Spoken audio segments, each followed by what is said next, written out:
일반 주주의 마음을 헤아리고 그들을 품어서 나의 편으로 오게 하는 게 가장 중요하거든요. 테슬라 전기차나 소프트웨어 역량에서 유일한 상대는 중국이라고 생각합니다. 다른 그래요? 데는 아무 데도 경쟁자가 없다.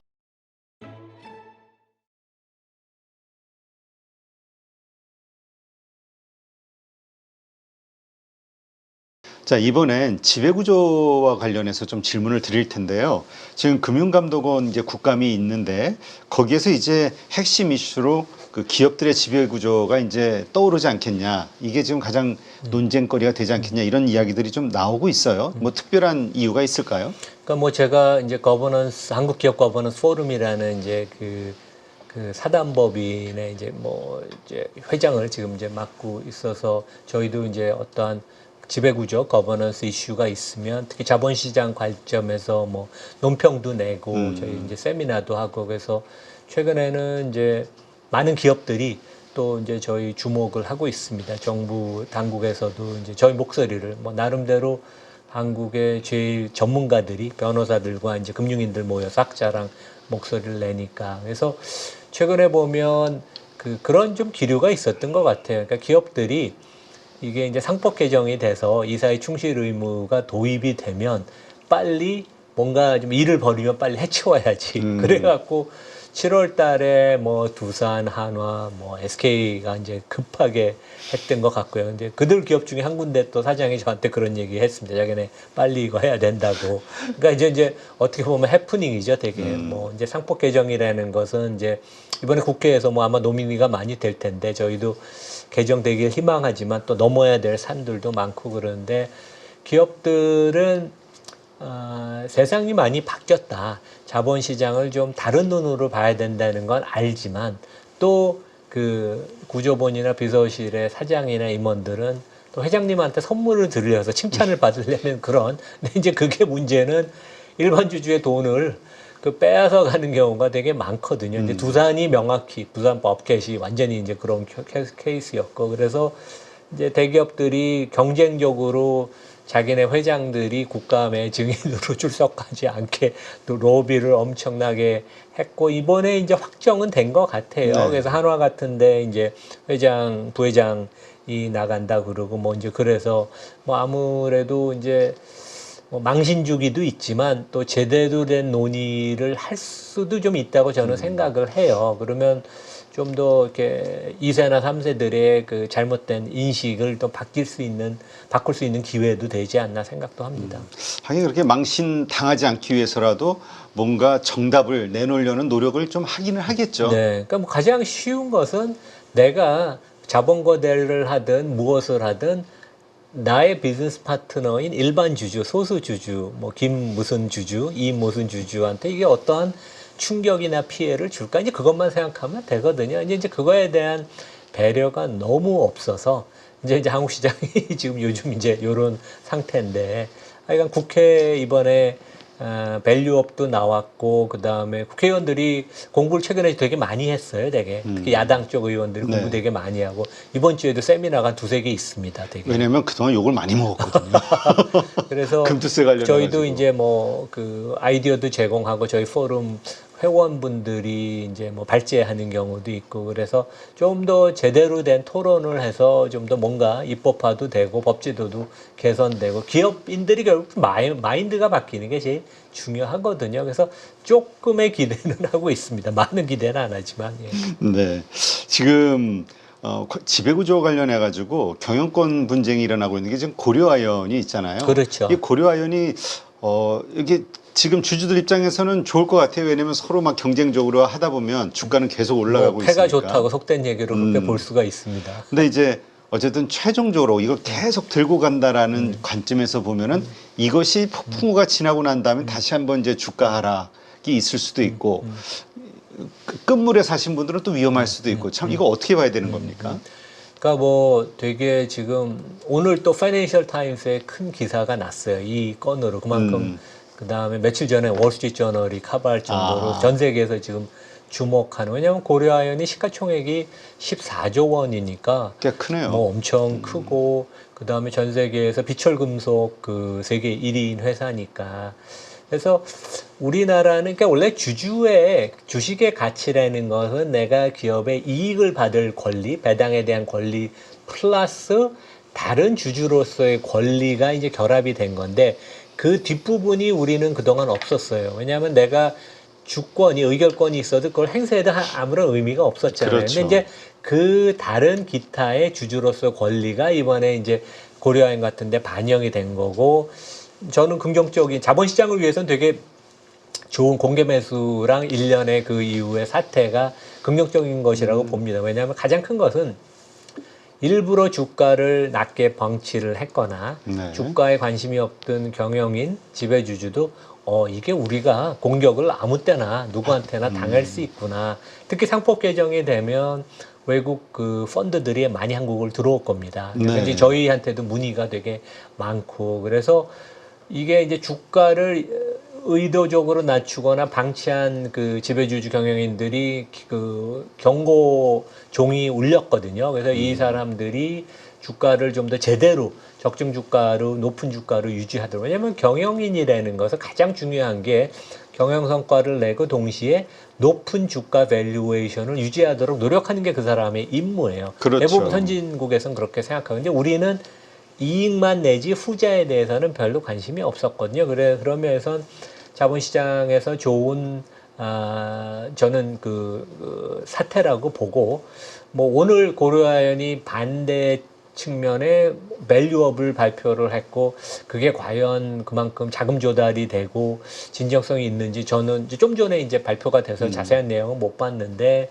일단은 일반 주주 입장에서는 경쟁적으로 양쪽에서 높은 가격을 제시하니까 좋은 거고 중요한 것은 어느 쪽이든 간에 MBK 영풍이든 고려아연의 그 회장이든 간에 중요한 것은 일반 주주의 마음을 헤아리고 그들을 품어서 나의 편으로 오게 하는 게 가장 중요하거든요. 처음에는 근데 최인범 회장이 그걸 몰랐어요. 그렇죠. 그래서 이제 저희도 그런 좀 논평을 통해서 비난 내지 이제 지적을 했거든요. 일반 주주의 마음을 얻어라. 그러면 이제 정부나 관계 당국도 자기 편에 쓸 것이고 그다음에 그것을 위해서는 주주환원이나 밸류업을 검토를 해라. 그런 이제 논평을 썼는데 저희가 지켜봐야 될 것이고 아마 최근에 보면 워낙 우리나라 그 증시의 밸류에이션이 저평가돼 있고 시장 외에서 사모펀드들이 거래하는 것들은 또 주가가 높고 그래서 여기가 시장이 너무 저평가돼 있기 때문에 큰 펀드들이 이런 식의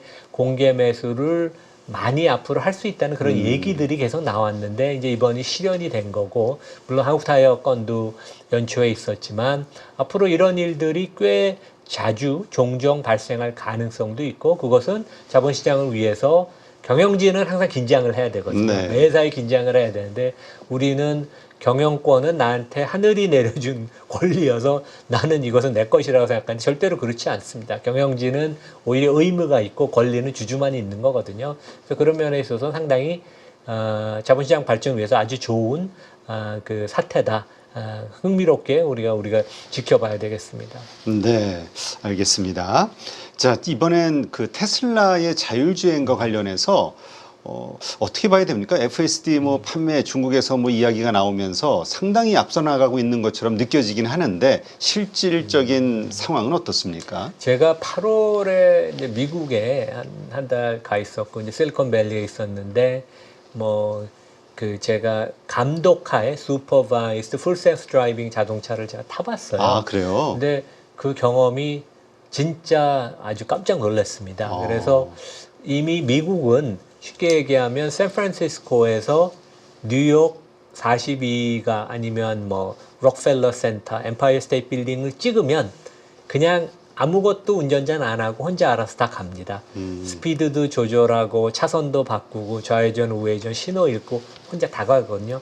그러니까 전에는 운전자가 핸들을 잡을 준비를 할 정도로 이렇게 딱 항상 긴장을 하고 카메라가 항상 나를 주시하는데 지금은 이제 그것도 안 해도 돼요. 그러니까 거의 매달에 한 두세 번 업그레이드된 버전이 계속 나오는데 그때마다 계속 이게 그 획기적으로 좀 좋아져서 그 실리콘밸리의 사람들 얘기를 들으면 연초 대비 8월에 셀프 드라이빙 FSD 앱이 완전히 바뀌었다. 그래서 제가 한 30분 정도, 그러니까 재미있는 게 이제 딜러 가서 신청을 하면 보통은 이제 차 시주행하면 옆에 타잖아요. 네. 테슬라 안 탑니다. 왜냐하면 이미 리모트로 어디 가는지 다 알아요. 그것도 이제 이미 다 돼 있고 찍으면 완벽한 진짜 운전을 잘하는 사람이 운전하는 것처럼 너무 편하게 옛날에는 급정거도 있고 차선 변경이나 좌회전 우회전도 좀 막 기계가 하는 듯한 느낌인데 지금은 전혀 그게 없습니다. 네. 그래서 지금은 오히려 팔짱을 껴도 되고 이걸 뒤에 올려도 되고 다만 나의 시선만 앞을 전방을 보면 왜냐하면 계속 카메라가 나를 감지하거든요. 그래요? 그래서 왜냐하면 유사시에는 개입을 해야 되니까 그래서 그것만 하면 뭐 골프 치고 돌아오다가 운전 안 해도 되고 획기적으로 바뀌어서 아마 내년 초에 중국과 유럽에서 미국에서 하는 거와 똑같은 슈퍼바이스 FSD를 정부 승인을 받아서 이제 한다고 그러거든요. 그래서 중국은 거의 다 온 것 같습니다. 왜냐하면 일론 머스크가 최근에도 여러 차례 중국을 다녀가고 그래서 그것이 된다면 상당히 중국 학생들한테 제가 물어봤어요.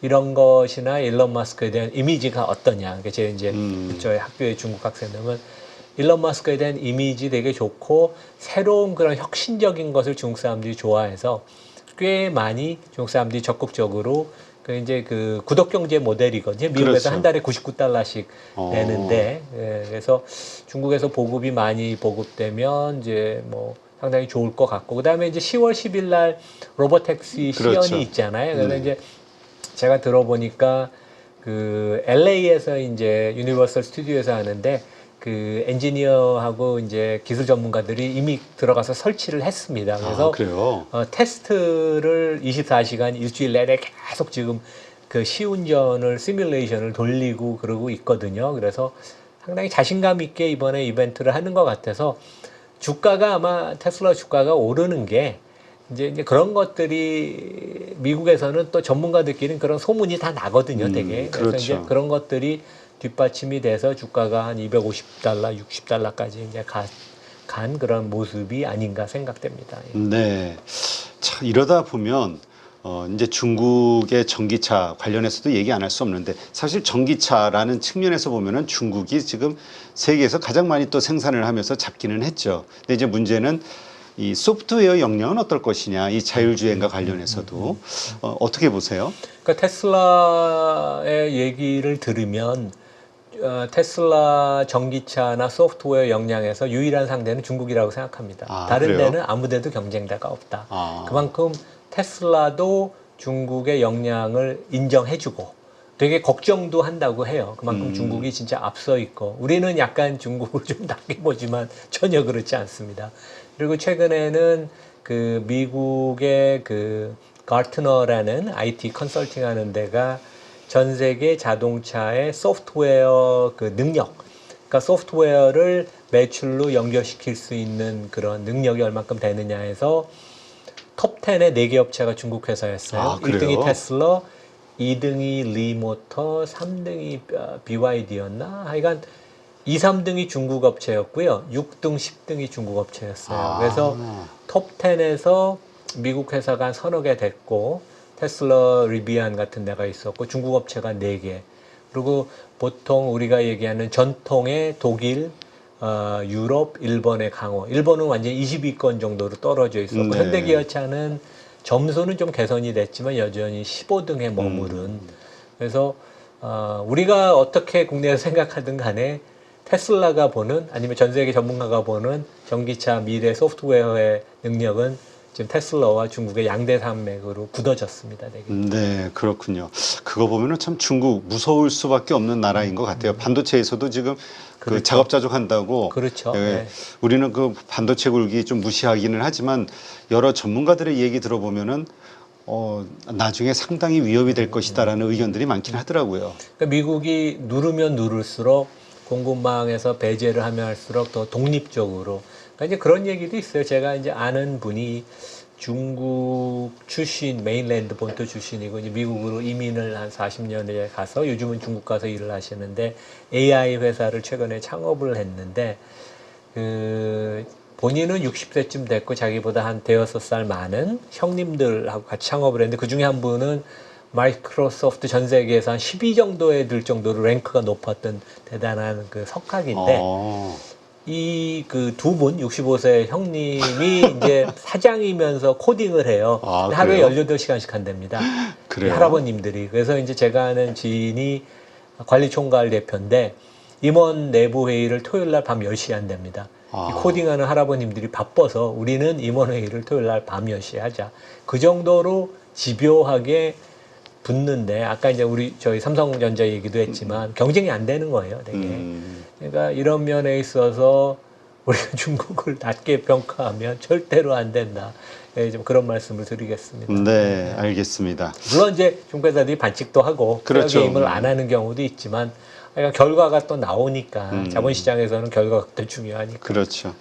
지금 11월 달도 빅컷을 할 것이냐 아니냐 가지고 논쟁들이 좀 있어요. 심리가 좀 불안한 게 빅컷 안 한다라는 그 뉘앙스를 던졌다라는 파월의 말 때문에 또 미국 증시가 오르기도 했고 또 그럼에도 시장은 맞아 저게 맞을 거야 하면서도 또 0.5 빅컷 기대하는 시각들도 좀 상당히 많고요. 어떻게 앞으로 이 금리 인하와 관련해서 어떤 영향을 미칠까요? 증시에. 그러니까 지금 11월, 12월에 금리를 25인지 50bp인지 두 번인지 한 번인지 그거는 크게 중요하지는 않을 것 같아요. 오히려 아까 제가 말씀드린 이 밸류에이션이 이제 1년 이익 추정치 기준으로 한 22배까지 왔으니까 이게 이제 밸류에이션이 서포트가 지지가 되려면 기업 이익이 계속 나와야 되는데 이제 그게 더 중요하지.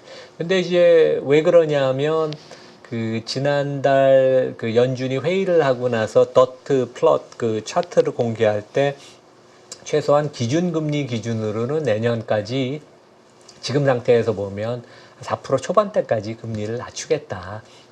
그러니까 지금 상태에서는 1% 이상 금리를 더 낮출 여지가 있다고 그러니까 결국 그것을 반영해서 시장금리라는 건 모기지 금리나 오토 파이낸싱, 자동차 살 때 그 할부금융 금리랑 그 다음에 이제 신용카드 금리, 이제 이런 것들이 얼만큼 내려오느냐, 이제 그게 문제거든요. 그래서 제 생각에는 우리 투자가 입장에서는 금리는 한 1년 동안 한 1%포인트 정도는 꾸준히 내려갈 것이다. 뭐 다른 특별한 사태가 없으면 이제 그렇게 가정을 하면 될 것 같습니다. 그래서 연말에 우리가 그 빅컷인지 그냥 작은 인한지는 그렇게 크게 너무 거기에 그냥 뭐 그 염려하지 않아도 된다. 그런 말씀 드리겠습니다. 일단 금리는 뭐 하락하는 쪽으로 일단 방향은 그거는 잡혔으니. 예, 확실합니다. 예. 근데 미국 증시는 그렇게 환호를 했는데 우리는 왜 이렇게 힘이 약할까요? 금리 인하를 해도. 그러니까 내수가 너무 침체된 것 같아요, 되게. 그러니까 이제 두 가지인 것 같아요. 그러니까 내수가 너무 침체돼 있고 지금 기업 부채가 사상 최고잖아요, 되게. 이제 사상 최고인데 그 기업들이 부채 해결을 차입금 축소를 위한 노력을 적극적으로 하지 않아요. 대표적인 게 그 신세계 이마트 그룹이죠, 되게. 네. 왜냐하면 며칠 전에 신세계 건설을 이마트가 이제 공개 인수를 해서 이제 상장 폐지를 한다는 것은 신세계 건설이 펀딩이 안 된다는 얘기거든요. 근데 이제 그것보다 더 근본적인 것은 자산을 매각해서 그 현금을 조달을 해서 그거 갖고 빚을 갚아야 되는데, 그러니까 내수 기업들은 빚이 많아서 빚에 시달리고, SK도 어떻게 보면 비슷한데, 수출 기업은 어느 정도 괜찮은데 또 거버넌스 문제 때문에 밸류에이션이 뻗어나가지 못하는 그러한 양쪽에 이제 그 딜레마에 놓여 있어서, 그 다음에 이제 정부가 밸류업도 지금 컨트롤 타워를 잃고 주도적인 역할을 못 하니까, 그래서 이제 돌파구가 없고, 외국인들은 그런 것 같아요. 밸류업을 기대했다가 이번에도 또 속은 거 아니야, 이제 그런 생각을 걱정을 하지만 상법 개정이 된다니까 올 가을을 국회를 한번 지켜보겠다, 이제 그런 상황입니다. 예. 네. 그러면 지금 사실 우리 증시 이렇게 좀 못난이 바보형 취급을 받고는 있습니다만, 근데 반대로 지금 한국 증시가 가장 쌀 때 아니냐라는, 이게 주식이 싸다는 게, 주가가 싸다는 게 또 가장 큰 호재 아니냐라는 일각의 시각도 있거든요. 그래서 우리도 중국처럼 어떤 뭔가 모멘텀이 나온다면 확 튀어오르지 않을까라는 기대감을 가진 분들도 좀 많이 있던데요. 어떻게 생각하세요? 그러니까 정부가 쓸 수 있는 카드는 많지 않은 것 같아요. 그래서 밸류업과 관련돼서도 약간 구심점을 정부가 잃었고, 근데 지금 하여간 가장 중요한 이벤트는, 그러니까 주가가 밸류에이션이 낮아도 그 주가가 다시 돌아서려면 그 이벤트가 촉매가 있어야 되는데 당장 그런 건 없고, 우리가 혹시 기대할 수 있는 것은 국회에서 상법 개정이 돼서 지배구조가 거버넌스가 개선이 되면 외국인들이 다시 시장에 본격적으로 참여를 할 것입니다. 그래서 이제 그것은 조금 다른 성격의 돈, 좀 더 공격적인, 그 다음에 경영에 좀 참여하는 자금들이 많이 들어올 텐데 어떻게 보면 시장이 되게 재미일 수 있는. 그래서 우리가 올 하반기에는 뭐 반도체 사이클도 봐야 되지만 다른 되게 관심 있게 봐야 되는 것은 물론 고려 아연 사태도 되게 중요한 사태입니다. 되게 네. 어떻게 보면 거버넌스를 두고 펀드와 그 기존 경영진 간의 다툼이니까. 근데 가장 중요한 것은 국회에서 상법 개정이 이사회 충실 의무가 반영이 된 좀 더 진일보된 거버넌스 개선의 법안이 되느냐. 이제 그게 밖에서도 그걸 지금 되게 중요하게 보고 있거든요. 네. 그래서 그 점이 되게 가장 중요한 관전 포인트다. 이제 그런 말씀을 드리겠습니다. 그것이 되면 우리 코리아 디스카운트라는 이 용어는 이제 사라질 수도 있다. 이렇게 봐도 될까요? 그러니까 오래 걸리겠죠. 하지만 해소가 되는 그런 촉매가 되고 거기에 이제 많은 자금들이 들어오면 그 펀드의 힘으로 그러한 좀 비합리적인 경영의 요소, 일반 주주를 무시하는 그런 관행, 이제 그런 것들이 좀 없어지고 그것이 이제 또 겁이 나니까 경영진은 스스로 기업들의 가치를 주가로 올리려고 노력을 하면 선순환이 의외로 될 수도 있어요. 근데 하여간 어떤 이벤트나 촉매가 있어야 되는데 그 상법 개정이 되게 중요하다. 이제 그런 말씀을 드리겠습니다. 이제 뭐 금투세 관련해서는 거의 이제 확정이 난 것 같고 그런 것 같습니다. 네. 이제 모든 이제 개인 투자자들의 화력이 이쪽 상법 개정 쪽으로 좀 몰려서 또 우리 이남우 교수님 하시는 그쪽 같이 함께 지지하면서 뭔가 새를 좀 밀어붙여야 될 것 같아요. 여의도를 자본시장을 위해서 되게 중요한 겁니다. 하반기 우리 증시 우리 투자자들이 어떻게 좀 대응하는 것이 좀 현명할까 좀 조언을 해주신다면 어떤 게 있을까요? 그러니까 지금은 팔 때는 아니고요. 제가 아마 한 3개월 전에 나왔을 때 이렇게 말씀을 드린 것 같은데 미국 주식하고 한국 주식하고 좀 섞어서 가시는 게 좋고 내가 미국 주식이나 이런 그 미국 기업을 좀 잘하는 분들은 한 60, 70% 미국 주식을 하고 한 30, 40% 이제 한국 주식을 하되 뭐 잘 모르면 ETF도 되게 좋은 대안입니다. 그래서 ETF 중에 뭐 시장 전체를 사는 것도 좋지만 최근에는 뭐 반도체 4대 전 세계 종목 아니면 빅테크 뭐 이런 ETF도 있고 그다음에 이제 GLP-1이라고 최근에 보면 노보 노디스크나 엘라이 릴리 이런 종목들도 상당히 유망하고 계속 그 기업이익의 성장성이 가시화라는 측면에 있어서는 그런 데들도 계속 좋을 것 같아요. 밸류에이션은 물론 높지만 높은 이유가 충분히 있기 때문에 그래서 하여간 미국 주식을 한 60, 70% 갖고 가고 한국 주식은 배당을 많이 주는 그래서 여전히 저는 현대차 우선주 되게 좋게 보고 금융주는 많이 올랐지만 주주환원이 계속 앞으로도 많이 될 거고 자금들이 더 많이 유입이 될 것 같아요. 그래서 그런 면에 있어서는 한국 주식은 크게 지금 우리가 뭘 바꾸는 것보다는 배당을 많이 주는 그런 쪽으로 가는 게 좀 하방을 좀 이렇게 막으면서 뭐 배당 중심으로 한 10%, 15% 이익을 낼 수 있다. 연 단위로 생각을 합니다. 네, 알겠습니다. 네, 오늘도 이렇게 좋은 인사이트 함께 해주신 이남우 교수님 고맙습니다. 네, 감사합니다. 금리 인하는 우리에게는 기회입니다. 돈을 벌 수 있는 기회죠. 바뀌는 주도주를 우리 포트폴리오에 갖고 올 수 있게 안내를 드리려고 합니다. 일각에서는 그런 얘기들을 많이 하세요. 주도주 같은 경우가 뭐 천차만별로 이렇게 왔다 갔다 하는데 실제 이게 뭐 우리 포트에 가지고 올 수 있냐, 길게 뭐 말로 할 필요가 있겠습니까? 누구나 할 수 있습니다. 함께 뭐 돈을 벌기 위해서 준비했습니다. 새로운 주도주를 우리 포트에 가지고 오지 못한다고 하면 몇 년을 더 기다려야 될 수도 있습니다.